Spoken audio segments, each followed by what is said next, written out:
Olá, boa tarde. Muito bem-vindos a esta sessão de hoje. Portanto, hoje vamos falar de nutrição e desporto no feminino.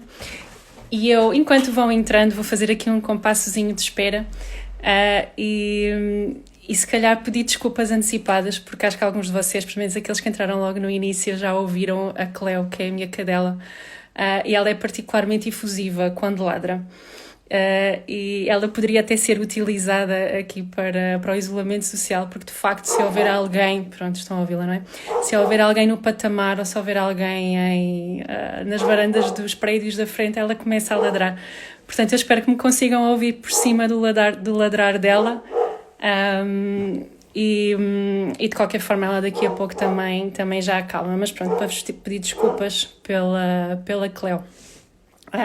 Também, obviamente, agradecer à APN, agradecer estas iniciativas. Eu acho que é super importante numa fase em que nós estamos fisicamente afastados uns dos outros, podemos nos manter em contacto, manter aqui o círculo de nutricionistas em contacto e também pessoas que não são nutricionistas e que nos estejam a ouvir, mas que partilhem connosco o gosto pela nutrição.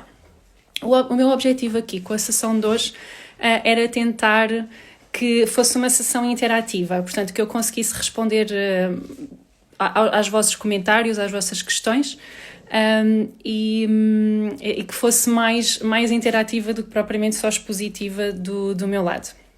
Antes, se calhar começava por me apresentar. Portanto, o meu nome é Mónica Sousa, eu já trabalho na área de nutrição no desporto há algum tempo, portanto comecei em 2007, isto quando a pessoa começa a fazer estas contas fica um pouco assustador, mas pronto, já lá vão praticamente 13 anos que trabalho em nutrição no desporto e tenho trabalhado com equipas, com federações, com atletas a nível individual, portanto a nível de consulta, sendo que neste momento colaboro ou sou professora na faculdade da Nova Medical School, portanto na Faculdade de Ciências Médicas da Universidade Nova de Lisboa. Sou também o nutricionista da Federação Portuguesa de Atletismo e colaboro como consultora externa da European Athletics, aqui mais ao nível de garantir o catering para os atletas, portanto garantir que as competições internacionais de atletismo tenham, ou que os alimentos que estão disponíveis sejam também adequados ao momento competitivo por onde eles estão. E relativamente à nossa conversa de hoje, eu gostava de a dividir aqui em dois temas, né? Por um lado, nutrição no desporto no feminino, do lado dos profissionais, portanto, e aqui no fundo passo a bola para o vosso lado, no sentido de vos perguntar se vocês querem questionar alguma coisa relativamente a este assunto, e trago aqui este assunto porque foi curioso, há uns tempos num congresso em que havia uma mesa de nutrição no desporto e que eram pedidas questões à plateia. Muitas das questões associadas foram no sentido de perguntar se nós achávamos que existia igualdade de oportunidades, por exemplo, para os colegas. Isto é a Cleo a beber água, eu acho que se vai ouvir, mas pronto, todos os barulhos que vocês achem estranhos, eu vou culpar a Cleo porque é verdade. Mas relativamente ao assunto da nutrição no desporto, se vocês consideram, ou se nós considerávamos no fundo que existia igualdade de oportunidades para os colegas, para as mulheres e para os homens em clubes desportivos, eu já tive a oportunidade de trabalhar em equipas, portanto em equipas mistas, em equipas só de homens. Até que eu era o único elemento feminino da equipa médica técnica neste caso eram equipas de futebol. Portanto, se tiverem alguma questão acerca deste assunto ou se quiserem que eu elabore este assunto, podem pedi-lo.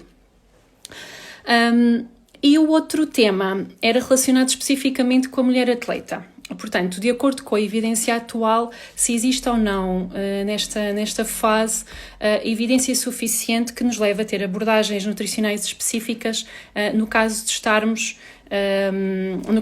perante uma mulher atleta. E, na verdade, a evidência que temos neste sentido não é tão forte quanto a evidência que existe para homens. Portanto, se perceberem, ou se aperceberem do tipo de atletas que são utilizados em contextos de investigação, maioritariamente são homens. E na grande maioria dos casos, ou até há relativamente pouco tempo, apesar de, como vos digo, a investigação especificamente para a mulher atleta ainda é relativamente escassa, mas o que nós fazíamos era transpor aquilo que era a evidência científica feita em homens atletas para a mulher atleta. E se vocês pensarem no ciclo menstrual e nas variações hormonais que existem relacionadas especificamente com a mulher só está a fase em que ela está mais similar ao homem é na fase da menstruação, porque é na fase em que tanto o estrogênio como a progesterona estão baixos no ponto de vista sérico, portanto estão baixos em circulação sanguínea. Portanto, na verdade, se nós pensarmos que em média um período de menstruação tem 5 dias, nós só estaríamos nas condições, ou as mulheres atletas, aqui incluímos, não é? As mulheres atletas só estariam nas mesmas circunstâncias dos homens durante aqueles 5 dias de fase menstrual, o que não deixa de ser caricato, não é? Que é na fase em que visualmente as mulheres são mais diferentes, metabolicamente é a fase onde aparentemente há mais similaridade. Mas aqui a investigação com algumas limitações metodológicas do ponto de vista da mulher, e também é isso que tem impedido que a investigação avance e que seja mais efetiva no caso da mulher. Porque se pensarmos em todo o setting que é necessário para investigar questões associadas ao desporto e, portanto, por todo o aparato que é necessário relacionado com o desporto, e se vocês quiserem fazer investigações ainda por cima em atletas, e se estreitarmos ainda mais em atletas de elite e pensarem nos seus calendários congestionados, nos planos de treino, nos planos de competições, o tempo que nós temos para fazer testes com eles é muito limitado. E portanto há aqui janelas de oportunidade relativamente curtas em termos de espaço temporal. Se vocês transpuserem isto para a mulher atleta, o que acontece é que supostamente nós deveríamos fazer os testes nas diferentes fases do ciclo menstrual, idealmente na fase folicular inicial, na fase folicular tardia e pelo menos uma vez durante a fase lútea. O ideal seria durante na fase média da fase lútea. Portanto, nós, em vez de termos um setting preparado para, se for, por exemplo, só one shot em termos de investigação, aqui teríamos que fazer pelo menos 3 sessões nas mulheres, sendo que, se vocês tiverem a sorte de terem atletas completamente controladas e de terem o seu período menstrual totalmente descrito, e portanto elas saberem em que fases é que estão e só tiverem que necessitar disso durante um mês, é muita sorte. Portanto, o que habitualmente acontece é que as investigações que são especificamente feitas para atletas femininas, elas prolongam-se no tempo, o que em termos de competição e em termos de plano de treino traz alguns constrangimentos. Portanto, isto aqui para justificar também um pouco porque é que existem tão poucos trabalhos com a atleta feminina. Mas, de facto, cada vez mais é pedido e cada vez mais faz sentido nós fazermos planos individualizados e estratégias personalizadas em termos de nutrição geral e também a nutrição no desporto. Portanto, eu acho que é importante, daquilo que nós sabemos em termos de diferenças e do impacto destas duas hormonas, portanto do estrogênio e da progesterona, em termos particularmente do substrato energético, é interessante nós aplicarmos e passarmos essas implicações para o nosso aconselhamento e para a nossa prática clínica. Portanto, relembrando assim rapidamente o ciclo menstrual, portanto, existem 2 fases, a folicular e a lútea. A fase folicular começa então com a menstruação, portanto, habitualmente, como disse há pouco, à volta de 5 dias, e nesta fase tanto o estrogênio como a progesterona estão baixos. A partir do momento em que termina a fase menstrual, inicia uma subida gradual da quantidade de estrogénios, sendo que há um pico de estrogénios antes, ou ali junto à ovulação, havendo um pico de ALH nesse momento também, que é o que despoleta a ovulação. E ao cerca do 14º dia, temos então a ovulação e o início da fase lútea. No início da fase lútea, há uma quebra das concentrações de estrogênio para começarem novamente a subir as concentrações séricas por produção pelo próprio corpo lúteo. Portanto, temos aumento tanto de estrogênios como de progesterona. Portanto, Portanto, é aqui nesta fase que as duas hormonas estão altas. Portanto, sempre que pensarem ou sempre que falarmos do estrogênio alto, pensem na fase folicular tardia, portanto, naqueles dias junto à ovulação, e na fase lútea. E a progesterona estará alta também durante a fase lútea. E aqui qual é que é as diferenças em termos de substrato energético ou de utilização de substrato energético por parte, ou quando estas duas hormonas estão ativas ou altas em termos séricos. Os estrogénios são particularmente poupadores de hidratos de carbono, portanto eles são poupadores do ponto de vista da utilização do glicogênio. E se pensarmos nisto de um ponto de vista fisiológico é muito interessante, porque no fundo quando os estrogénios estão altos, portanto durante a fase lútea, é quando existe uma possível gravidez e quando poderá existir uma possível fecundação e depois nidação. Portanto, o que acontece é uma preparação de todo o organismo da mulher para, caso seja necessário, haver uma poupança de um substrato que é limitativo, ou limitante, neste caso, os hidratos de carbono. E, portanto, o que o corpo faz é guardar os hidratos de carbono, ou haver uma menor disponibilidade, uma menor disponibilização dos hidratos de carbono e haver uma maior disponibilização de outro tipo de substrato energético que é menos limitativo, neste caso a gordura.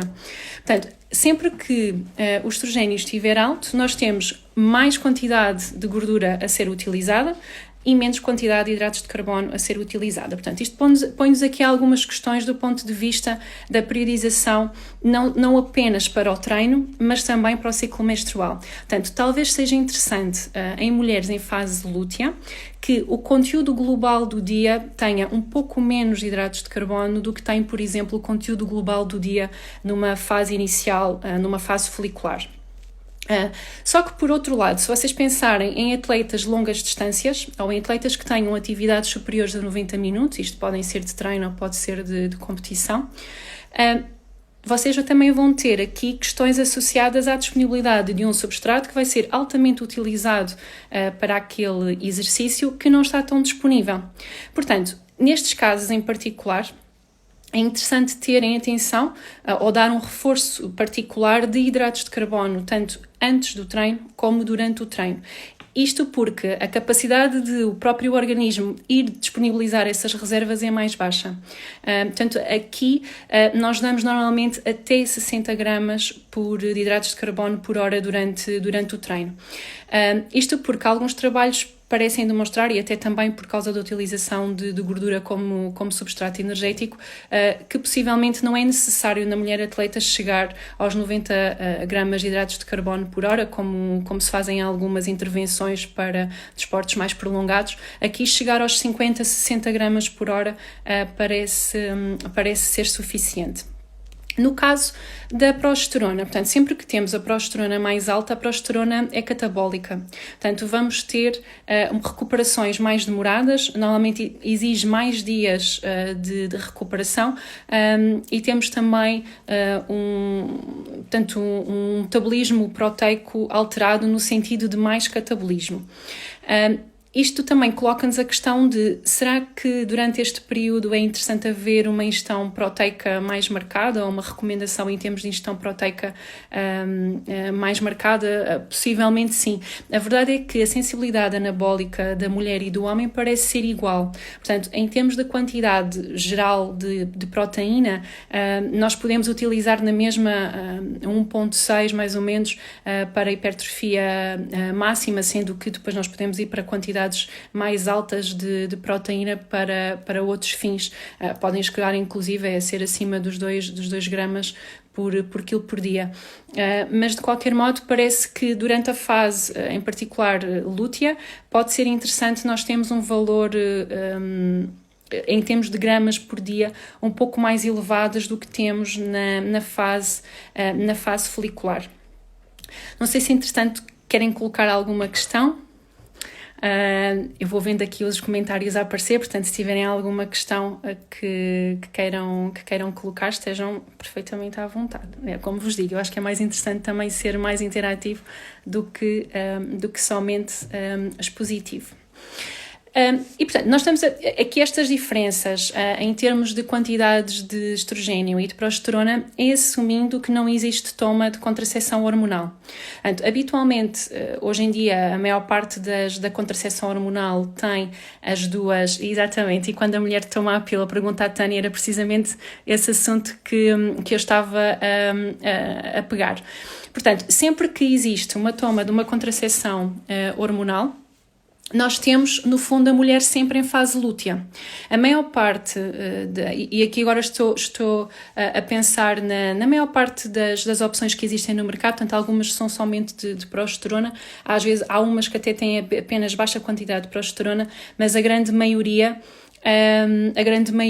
inclui as duas hormonas, portanto, inclui estrogénios e inclui progesterona. Isto significa que estas circunstâncias específicas das concentrações séricas, se a mulher tomar uma contracepção hormonal, vão acontecer ao longo do ciclo todo. Portanto, significa que a mulher está sistematicamente em fase lútea, o que significa que vai ter sistematicamente uma utilização maior em termos de gordura para o exercício, mas vai ter sempre uma ressalva do ponto de vista da utilização dos hidratos de carbono.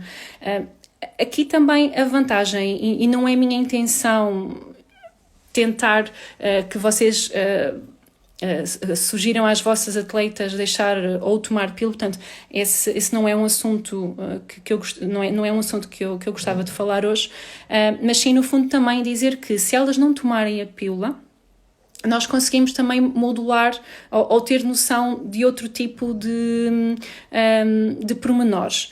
Portanto, sempre que existe ingestões energéticas baixas, portanto, e aqui baixas, portanto, está aqui já a Cleo a refilar, ingestões energéticas baixas, referimos-nos abaixo para mulheres das 45 quilocalorias por quilo de massa isenta de gordura por dia, é possível que alguns sistemas sejam alterados. E um dos sistemas que visivelmente é fácil de detectar, e um dos sistemas que visivelmente é fácil de detectar é de facto se existe ou não perda ou alterações do ponto de vista da menstruação. Se elas estiverem em pílula, nós não conseguimos perceber este ponto. Portanto, tem essa vantagem. Por um lado, existe esta flutuação que é normal acontecer na mulher em termos hormonais, portanto, ela não está sistematicamente sob o efeito de estrogênio e de progesterona, e por outro lado nós temos mais sensibilidade para ajustar o valor energético total do dia, consoante também estes sinais que a menstruação nos vai dando. Eu vou ler aqui outro comentário. Portanto, a Andreia pergunta, mas isso pressupõe que o ciclo da mulher seja de acordo com esse modelo. Já tive colegas a ter menstruação de 15 em 15 dias. Sim, portanto, sempre que não existe toma de contracepção hormonal, nós conseguimos ver alterações que não conseguiremos ver quando se toma a pílula. Um síndrome que nós chamávamos a tríade da mulher atleta, que hoje em dia tem o nome de RED, portanto, em português há a sugestão da tradução de síndrome de insuficiência energética relativa no desporto, portanto, mas nós habitualmente chamamos-lhe REDS.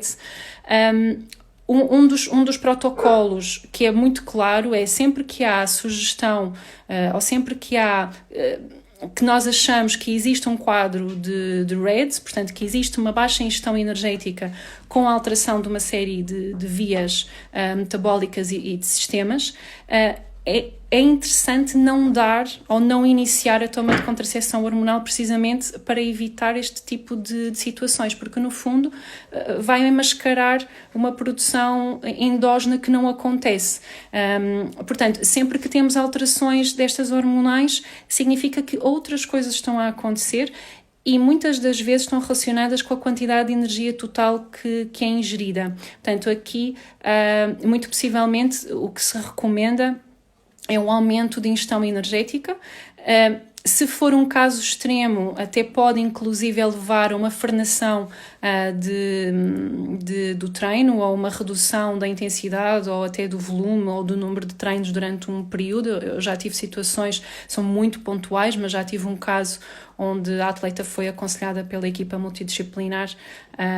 Portanto, em conjunto, achamos que seria interessante haver frenação do exercício durante um tempo, precisamente para tentar equilibrar esta ingestão e o gasto energético. E se calhar, pegando pegando na REDS e fazendo o enquadramento da REDS, portanto, desta síndrome de insuficiência energética relativa no desporto, ela é de facto mais prevalente em mulheres do que em homens, mas também é possível acontecer também é possível haver em homens, e a base deste síndrome é de facto a ingestão, há uma baixa disponibilidade energética. E esta baixa disponibilidade energética é a diferença entre a energia ingerida e a energia gasta no treino, sendo que depois este valor é dividido pela massa isenta de gordura. Portanto, para vocês fazerem este cálculo, é necessário terem a quantidade de energia que o atleta está a ingerir, portanto, isso é fácil de contabilizar através de uma anamnese habitual ou daquilo que vocês vão sugerir em termos de ingestão energética. Precisam também do gasto energético do exercício. Este pode ser estimado, por exemplo, através de equivalentes metabólicos, ou até muitos dos atletas têm relógios ou têm outros mecanismos de estimativa de gasto energético. Obviamente que estes mecanismos não são espetacularmente sensíveis, mas pelo menos têm um valor aproximado, ou então podem usar, como estava a dizer há pouco, os equivalentes metabólicos, e vão precisar também da composição corporal do atleta. Portanto, aqui para depois subtrair ao peso a massa gorda, para então para então dividir pela massa isenta de gordura aquela subtração que vos falei. Para nós garantirmos que existe energia suficiente em termos de ingestão, nós temos que garantir que este valor é acima das 45 para mulheres, que é acima das 45 quilocalorias por quilo de massa isenta de gordura por dia. Abaixo destas 45, existe um risco de REDS, sendo que nós chamamos em ingestões clínicas ou subclínicas, ou baixas disponibilidades energéticas clínicas e subclínicas. As clínicas são abaixo das 30 quilocalorias por quilo de massa isenta de gordura por dia, porque houve para trás, houve tempos em que nós, no fundo, fazíamos o target para os 30, e o nosso objetivo era que elas estivessem acima dos 30. Neste momento, o que se considera é que entre os 30 e os 45 existe uma disponibilidade subclínica, sendo que o objetivo é então estar acima dos 45. Portanto, quando nós temos atletas nestas situações, o que nós tentamos fazer é aumentar pouco a pouco a ingestão energética, e é importante ir negociando o que é que vamos aumentando. É muito frequente nós termos alterações do ponto de vista da menstruação, e aqui é uma vantagem se elas não tomarem pílula, portanto, porque nós podemos, era como falava há pouco, não é? Nós podemos ir modulando e vendo os efeitos da nossa intervenção. Se não houver pílula, elas podem ter amenorreia primária. Por exemplo, tenho situações clínicas em que isso acontece, portanto, que elas ainda não menstruaram, ou amenorreia secundária, portanto, que há falha de menstruação por mais de 3 meses. E aqui a base é, na maior parte das vezes, do ponto de vista de ingestão energética, portanto é baixa quantidade de energia ingerida para o dispêndio energético total, e em particular para o treino. Só para vocês, por exemplo, terem uma ideia, nós fizemos um trabalho com a Associação Europeia, portanto com a European Athletics, agora nos últimos campeonatos de corta-mato que aconteceram em Lisboa, e dos resultados, e portanto isto estou-vos a dizer em primeira mão, isto ainda não está publicado, mas dos resultados nós tivemos uma percentagem de 64% de atletas em risco de baixa ingestão energética, portanto aqui tudo adultos, homens e mulheres, sendo que nas mulheres eram cerca de 80% em risco de baixa ingestão energética, e nos homens acima dos 50% de risco de baixa ingestão energética. Se vocês precisarem de questionários ou de ferramentas para avaliar esta situação nos vossos atletas, têm uma ferramenta do Comitê Olímpico Internacional. Esta ferramenta infelizmente ainda não está validada, mas é uma ferramenta muito simples que vocês podem descarregar.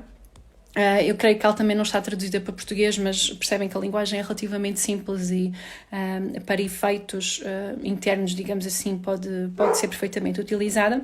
Ou se Portanto, se vocês quiserem utilizar uma ferramenta validada, tem o LEAF, que foi o que nós utilizamos nestes campeonatos, que vos dá alguma informação relativamente à situação menstrual, à ingestão energética, também se houve variações de peso. Portanto, dá-nos aqui algumas indicações que depois, fazendo um score, nos indica se o atleta ou a atleta, porque depois existe uma forma de ajustar o questionário caso seja um homem atleta, para tentar perceber então qual é que é o risco do atleta estar ou não em baixa disponibilidade energética. Não sei se entretanto vou ver aqui se entretanto querem que eu responda a alguma questão. Se não fizerem questões eu vou falando. Mas podem perfeitamente ir fazendo questões. Eu não sei se... Portanto, a Helena questiona se o tópico sobre o trabalho desenvolvido era interessante explorar. Ok. Sim, eu acho que eu preferia que este fosse um não tema, não é? Que fosse completamente indiferente se o colega fosse mulher ou homem e estivesse a trabalhar com atletas femininas ou atletas femininas, não é? Eu vou gostar de chegar ao momento em que isto não é um tema para se discutir. Mas de qualquer forma, aquilo que é a minha experiência, eu acho que é perfeitamente viável ter uma mulher nutricionista a trabalhar com equipas masculinas. Eu acho que, acima de tudo, devemos nos pautar pelo rigor científico, pela uma postura profissional. Portanto, e aí será completamente indiferente ter um homem ou uma mulher à frente. Eu creio que os problemas serão similares ao contrário. Por exemplo, imaginem ter um colega homem a trabalhar com uma equipa totalmente feminina. Portanto, aqui os únicos constrangimentos que eu possa ver, por exemplo, no caso do futebol, é nós entrarmos no balneário enquanto eles estão a mudar, por exemplo. Há colegas que o fazem a nível internacional, há colegas que preferem não fazer e, portanto, a partir do momento em que eles estão trocados, nós entramos e fazemos o trabalho que tivemos a fazer em termos de balneário. Portanto, aqui é uma questão depois deste tipo de pormenor ser ajustado, mas eu não vejo por que não. É mesmo exatamente a mesma coisa de terem um médico ou terem um nutricionista a trabalhar com uma equipa de futebol feminina. É exatamente a mesma coisa. Portanto, desde que nos pautemos por as questões éticas, deontológicas, e tenhamos sempre uma postura muito profissional, eu, pelo menos do meu ponto de vista, não vejo qualquer tipo de inconveniente em ter colegas mulheres a trabalhar com equipas de homens ou homens a trabalhar com equipas de mulheres. Mas, de facto, vê-se ainda a procura mediante o género do colega. Portanto, pelo menos é a minha sensação que ainda existe infelizmente, essa questão, não é, de equipas masculinas pedirem homens para trabalhar com as equipas. Ao contrário, não tenho visto tanto esta questão, às vezes também se pede, mas espero que venha o dia em que, de facto, isso não seja um problema. Portanto, a Tânia pergunta quanto mais de proteína deve ser dado na fase lútea e quanto menos hidratos de carbono. Tânia, é uma ótima questão, mas infelizmente, pelo menos aquilo que é o meu conhecimento, eu não te consigo dar uma resposta concreta. Portanto, isto para já são tudo suposições. Há um trabalho engraçado mas é em perda de peso e não é em atletas, que no fundo fez esta periodização de ingestão de hidratos de carbono e de proteína ao longo do ciclo menstrual, e inclusive contabilizou, porque há um gasto, a progesterona, por ser catabólica e por aumentar um pouquinho o gasto energético basal, ela faz também com que haja um dispêndio energético um pouquinho maior na fase lútea, à volta das 100, 200 quilocalorias. Portanto, este trabalho que me estou a referir, eles inclusive aumentavam estas 200 quilocalorias na fase lútea. E os resultados foram interessantes, portanto, o grupo que tinha esta variação em termos de valor, e aqui não atletas, era em percentagem de valor energético total, teve melhores resultados em outcomes relativamente à perda de peso. Aqui vou recorrer aqui à cábula, portanto, na fase folicular, portanto, na fase 1 eles davam cerca de 60% do valor energético total em hidratos de carbono, e na fase 3, que era a fase lútea, davam 40% do valor energético total. Relativamente à proteína, ela variava numa primeira fase para 20% e numa segunda fase para 30% do valor energético total, com a diferença das tais 200 quilocalorias na fase lútea. Mas isto é um trabalho, portanto, vale o que vale. É interessante nós tentarmos, de facto, reproduzir estes dados, fazê-lo especificamente com atletas femininas, para tentarmos, de uma forma mais precisa, fazer este ajuste em termos de gramas, por aquilo que é também aquilo que nós utilizamos em contexto de desporto.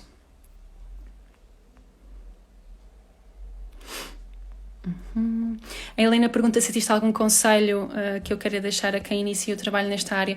Eu acho que, acima de tudo, é partir para o desafio sem achar que ser mulher é um constrangimento.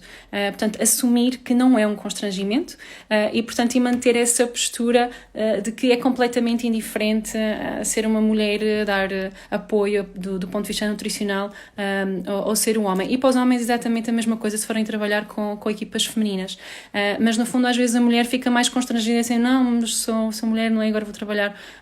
As equipas normalmente têm à volta de 30, 35 pessoas, portanto será uma mulher para 35 homens. Tenho sido sempre muito bem tratada nestas equipas onde são só homens, nas outras também, mas não têm que ter receio nenhum e a fazerem o vosso trabalho o melhor que sabem. E também existem outras colegas que, especialmente isto para as colegas que estão agora a começar, existem outras colegas mais velhas que possivelmente eu, neste caso, ajudarei no que precisarem, no que puder, que podem sempre vos dar algum apoio caso sintam essa necessidade. Portanto, fazer questões concretas ou até situações que se tenham passado e que precisem de ajuda na resolução daquilo que for a minha parte, podem sempre pedir ajuda, claro. Creio que é Rafaela. Ainda não existe statement publicado acerca das necessidades energéticas e nutricionais para as diferentes fases do ciclo menstrual. Não, infelizmente não. Portanto, aquilo que nós sabemos era aquelas 200 quilocalorias de diferença para a fase lútea, e aqui convém cumprir. É interessante até que nesta fase, como nós temos o estrogênio alto em exercício, haja uma disponibilização de açúcares simples, até porque habitualmente são estes que estão em falta por causa da não disponibilização por parte do estrogênio, e até porque, se pensarem naquilo que são os cravings associados habitualmente à fase final da fase lútea, portanto aqui nós falamos entre 5 a 7 dias antes da menstruação, são sempre habitualmente cravings associados a açúcar e associados também a sal. Isto porque, por causa até das próprias variações hormonais, nós temos nesta fase menos retenção de sódio, por exemplo, a nível do trato urinário. Portanto, aqui há uma necessidade aparentemente extra de sal, tanto que, por exemplo, a termorregulação também pode estar um pouquinho comprometida, porque há redução do volume plasmático e há redução da quantidade de sal, portanto há mais risco de hiponatrémia, fazendo com que os cravings sejam muito associados a isto, a açúcar e a sal. Portanto, é interessante nestas fases garantir a ingestão correta de sódio e garantir também que existe, especialmente quando este substrato energético é importante, existe açúcar simples disponível para utilização em termos de exercício. Obrigada eu. Estava aqui a ler os vossos comentários. Obrigada. E visto que já estamos dentro da hora, se entretanto não tiverem mais questões, portanto a nossa conversa era de cerca de meia hora, já vamos em 35 minutos, portanto se não houverem mais questões, eu despeço-me. De qualquer modo, deixo aberta a possibilidade de vocês me contactarem pelos meios que também conhecem, para caso precisem da minha ajuda, estou totalmente à vossa disposição. Obrigada.